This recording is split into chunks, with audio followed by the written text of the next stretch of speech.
Powys! My favourite place in the whole wide world is in Powys, and you just witnessed me diving into Glynneath at sunrise. It's beautiful. I live in the next county, Neath Port Talbot, but during my days as a triathlete and a cyclist, I used to spend many hours cycling the roads and the lanes of Powys.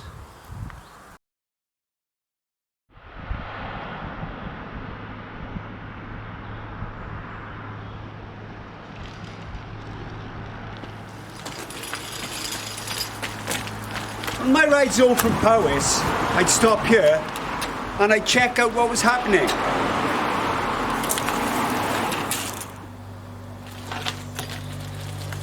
Quite often, the lorries that brought waste to the site could be seen tipping it into deep holes and then backfilling. 8 years ago, you could see my house from here.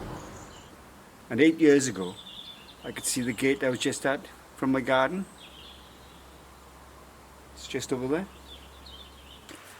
What has happened in between then and now is that the Cuddy group tipped at the site, and the slope that you can see here is the edge of a spoil heap that kept growing and growing. In 2016, I started to ask questions of the council about it, and that's when I found out they were going to build houses there.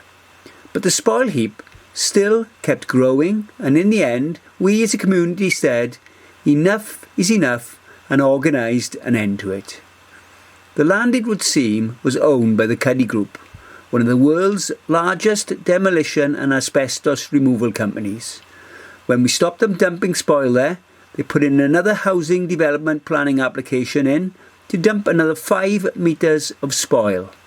Clearly, this was a front for dumping waste, which we stopped, and then they went bust. The land was bought by Enzo's Homes, and in March 2020, a planning notice appeared in my garden. Enzo was a housing developer, so they were really going to build houses at the site. It sounded a most ridiculous idea, and I wanted to know more. So I started researching the history of the site, and that's when I found out that I was living next to a toxic waste dump, and the council had worked with the Cuddy Group in 2010 to hide chemical contamination. I talked to my neighbours and others living in my street. This is Nigel. He's witnessed barrels of what he believes were toxic waste being dumped on the site. He actually walked up onto the site and gave the barrels a kick. And how far are you away from these barrels when you were looking at them? Oh, well, I walked up the hill, So onto the tip, give him a kick. I could feel. So you actually kicked the barrels, yeah? They weren't empty, Di. Yeah. They were full. Yeah. And this is June. She lives in the closest proximity to the site.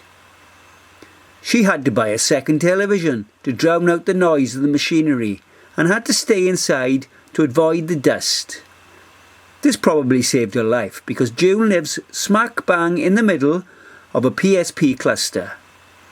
2 residents have died from an extremely rare neurodegenerative disorder that can be linked to contamination in a town in northern France. Yeah, so tell us about that summer where you had watched the television because you couldn't go in the garden. Oh, it's so noisy. You've got to sit in the lounge. So we have to have buy another television and put it on loud to get rid of the noise. Yeah. And you've got then till the evening till they finished. Yeah, and you told me that you spent the whole summer in the front room. So what about you were telling me now before I got the camera out about the dust? You and dust every day. Terrible. Yeah. Terrible. Yeah, and that obviously would come from. Never. Yeah. Once it stopped, you can dust it once a week then, dusting it. But when they're there, you can dust nearly every day, and it's terrible. Yeah. But you can feel it in your mouth, Heidi. Yeah. You can feel it. And so you had the dust in your mouth then? Because it comes in your mouth then because you can't breathe, Heidi. Yeah. Did you suffer? These are not isolated incidents. They are typical of the area. Everyone in Glynneath knows the site as the tip because that's what it is, a landfill site, and has always been. Enzo's plans went to the planning committee for approval, and at this point in time I had 18 properties asking me to represent them with a combined total of approximately 600 years of living next to the tip.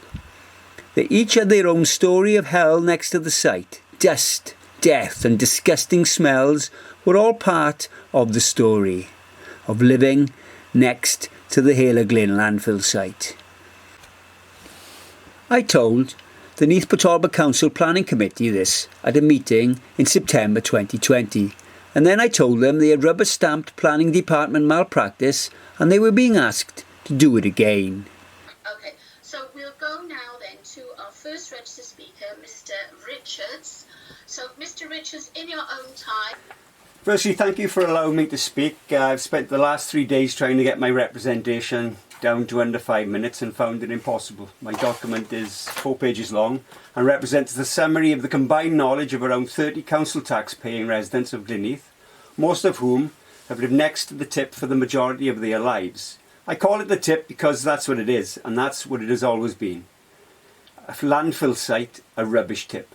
The planning department hit 52 pages to support a developer who has history of breaking the law, and here I refer to the 70 protected trees that Enzo Homes cut down in Cwmtwrch. The judge who imposed the fine on Enzo Homes stated that this was a deliberate and defiant act. Most of you will have received our report on how the planning department broke the 1990 Environmental Protection Act. In 2010, the planning committee rubber-stamped planning department malpractice, and that has placed the lives of Glynneath residents at risk, and this includes my children. This is unacceptable. This 52-page document provides the combined knowledge of a few people who have walked over the site a couple of times and have tinkered with information on their desktops. The only geological survey that goes partway to identifying the complexities of the site was hidden in 2008 along with the contamination. This survey was withdrawn because it showed that the majority of the site was contaminated and that areas of the site were unsuitable for development. The document includes statements such as, it is assumed that no development of the area in the southwest of the site adjacent to the stream will take place. It is assumed would suggest that only an idiot would build houses at the location. Or perhaps we should rephrase that to include a developer that lacks integrity, as is proven at Cwmtwrch, and is happy to build houses and move on to other developments, leaving other people to deal with the subsidence and flooding problems caused by the development. We can see that this has happened previously in the same location. The planning committee should take time out to visit numbers 2 to 8 Bryn Hyfryd. These houses are still experiencing subsidence problems 50 years on after being built. The planning committee are not in possession of the full facts of this application. You have been asked again to rubber stamp the malpractice and the negligence of the planning department. The developer's agent, however, set the record straight following my representation at the meeting. Integrity is not a planning matter, he states. So after that, we have Geraint John, who has the right of reply to that objection speech.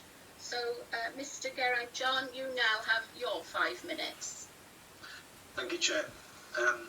I'll keep my address to you all relatively brief, as obviously the recommendation is for approval. I'll also not comment in particular detail about some of the comments that Mr. Richards has raised about the integrity of the previous developer or indeed the current developer. I won't go into that because you all will know that's not a planning matter. But he said that the land had been tested extensively. Land contamination, extensive and thorough reports have taken place at the site historically. These can be relied upon, but notwithstanding that, have been further updated and reassessed in considerable detail. The contaminated land officer, on the other hand, knew better, and he disagreed. Sorry. Right then, to the pollution officer, Mo, who I hope will have some of the answers to alleviate the concerns or the questions that councillors have raised so far. All right, thank you, Chair. Regards to Councillor Hunt and the flooding question that he had. Yeah. Flooding is not an area of my expertise that I actually can comment on. So my comments will be mainly related to contaminated land and the pollution issues then, yeah. Okay, so I go over a little bit of history of the site just to help answer Councillor Noel's question about the site investigations that have been done in the past. Yeah. There was a site investigation in 2008, which was limited sampling, quite shallow sampling, and there was no asbestos sampling done at that time. Then in 2019 in January and in March, Terra Firma did further sampling on site. Again, the sampling, in my opinion, wasn't sufficient. It was quite localized. Most of the samples were at shallow depth, and although they did asbestos monitoring and sampling in the testing, to me it wasn't enough considering the site as a whole. So the conditions that I've recommended have been ones that are to fully characterize the site, which would be for human health, environment. The Planning Department, Planning Committee and local councillors gave lip service to protecting the residents. They gave empty promises, saying that they would make sure that the correct chemical testing would be done at all levels prior to any work starting at the site. Then once more, they rubber-stamped Planning Department malpractice. Let's check again to see what Nigel witnessed. We checked again a couple of days later with Nigel to make sure we heard him correctly the first time. Which overlooks the tip. I could see lights across at a distance of 300 metres, or maybe a bit more, a bit less. And then they clear off these lorries, so I go over early in the morning to check what was there. Big huge barrels of chemicals, asbestos. I mentioned to several councillors in Glynneath. What colour were these barrels? I mean, that might give us some indication what was in it. No. Black, just blue? grey barrels. Grey? No markings, no words, no nothing on them. Obviously, I give them a boot and full of... So no like hazardous material stickers on it? Nothing like that. Yeah. Full of Were they liquids. sort of... Were they... So you couldn't have seen if you couldn't get into these barrels. They weren't open top. They were sealed. They were sealed. Greyish, sealed, well sealed. Yeah. They know what they were doing. We know they're still there. Was there any smell of the barrels? Nothing. Same as a chemist. I am not. My nose is busted. I don't. What happened next was that Enzo broke the conditions. He started work on the site and then he put in a planning application P2020-0863 to remove the spoil heap without testing it for contamination first. A day later, Enzo had the land set to be removed chemically tested for his next set of plans. And when the test came back and the contamination was confirmed, he still carried on working, taking the spoil off the site. Residents complained to local councillors and the council that Enzo was breaking the conditions, and the council ignored their complaints. Enzo kept breaking conditions, so we jumped in our cars and followed the lorries into Powys. JLA Recycling at Cwmtwrch, to be exact. We reported the tipping of contaminated land at an unlicensed facility to the Powys County Council and Natural Resources Wales.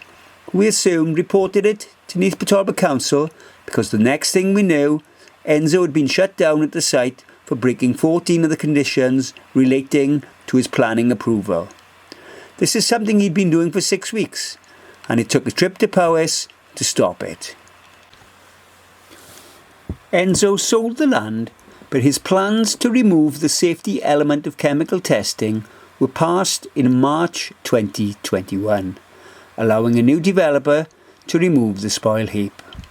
The plans 2020-0863 had no other purpose than to remove the safety requirement for the chemical testing of an area that had previously in 2008 and more recently in 2020 been chemically tested and found to be contaminated.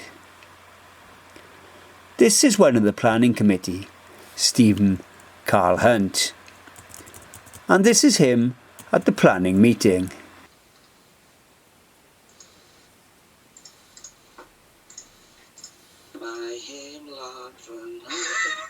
We're not quite finished yet, Steve. We can have that at the end. The board said well, luckily I've managed to send something quickly to stop any more singing, Councillor Hunt. So I've just sent the word. He's now the council leader at Neath Port Talbot, but following the passing of the plans to remove the safety requirement of testing the spoil heap, we contacted him in his role as the chairman of Regeneration and Sustainable Development Scrutiny Committee, which is responsible for scrutinising issues relating to contaminated land. He arranged a meeting between himself and the various heads of department at Neath Port Talbot Council, and he asked me to supply questions for them to answer. I wanted to clarify the purpose of the meeting, so I asked him what it was.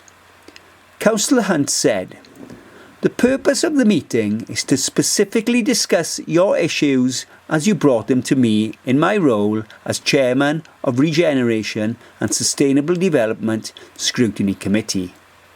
Land contamination falls under my portfolio, so am I obliged, if asked by any member of the public, to try and find answers to their questions. So if you bullet point once more some questions as specifically to the land contamination, I will endeavour to get you answers. I suspect they will say or explain they have given you answers previously, but I'm prepared to give them a proper grilling on your behalf. I hope that explains the purpose of the meeting, as I do take my job and position very seriously indeed, and if I'm able to help residents wherever they live across Neath Port Talbot County Borough Council, I will. Thanks once more, Steve." So I provided him with 5 questions. These can be found online by following the links on the front page of walkaroundwales.com. I included the reason why I was asking the questions and supplementary information such as planning department documents. Following the meeting, we heard nothing from Councillor Hunt, so we chased him up for his feedback, which was, "I haven't to date received any further correspondence or information yet, but I'm not going to lie to you on how the meeting went, as it was highly charged. Nicola Pierce, Director of the Environment, joined the meeting late. At the meeting was Calvin Davis, Environmental Health Team Leader, Kerry Morris, Head of Planning and Public Protection, and Steve Ball, Development Manager, Planning. There was no representative from NRW, but apologies were given as I asked for these representatives late, apparently. They listened to everything I had to say in my capacity as Chair of Regeneration and Sustainable Development Scrutiny Committee, where contaminated land falls under. They, as in different speakers during the meeting, were singing from the same hymn sheet, as they say, explaining to me that all the questions I have given them on Tuesday and your web link questions have already been answered to yourself in full. We knew this not to be the case.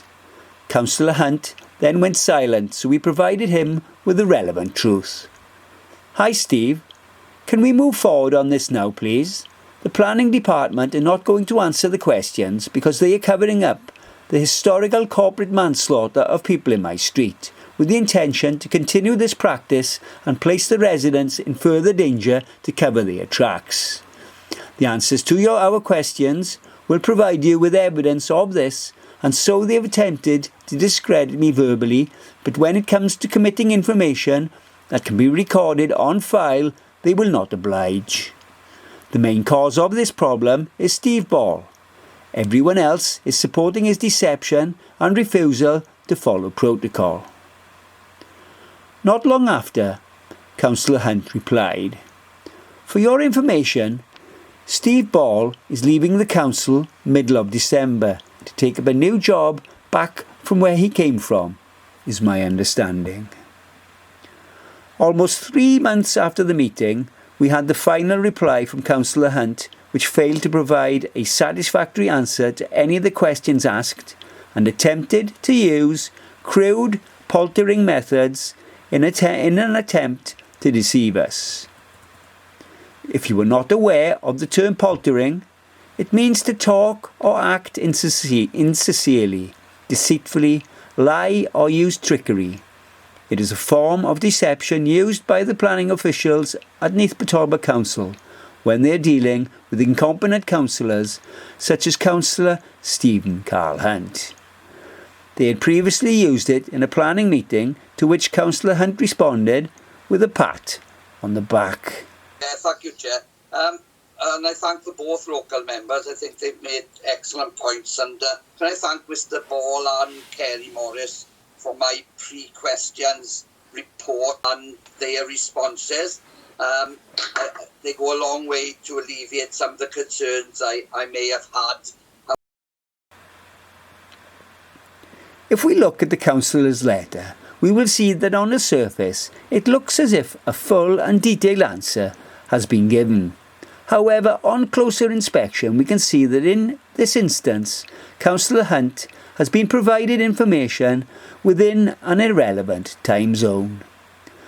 The 5 questions asked all relate to historical actions by the Planning Department or to historical information submitted to the Planning Department. The 5 questions all relate to the past, not the present or the future. Then if we refer to the Head of Planning's response to Councillor Hunt, we will see that in the first instance he starts his response in the present, in respect of the current planning status. The word current indicating the present, and then he moves into the future. Neither time zone is relevant to the questions asked, and so the historical questions that point Councillor Hunt to corruption within his planning department remain unanswered. If we refer again to Councillor Hunt's opening statement, I'm prepared to give them a proper grilling on your behalf. All we've noted to date from Councillor Stephen K. Hunt is a failure to do any job diligently for which he's elected and paid to do. This, I would suggest, is one of the reasons why around 40 to 50,000 cubic metres of toxic waste have Powys planned as its destination.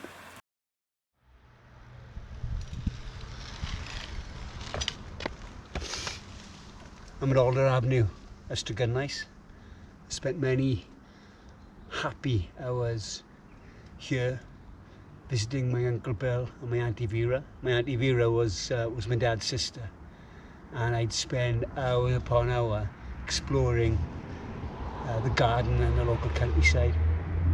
Many happy hours. As a resident of Neath Port Talbot, I would like to apologise to the people of Powys for the behaviour of my council.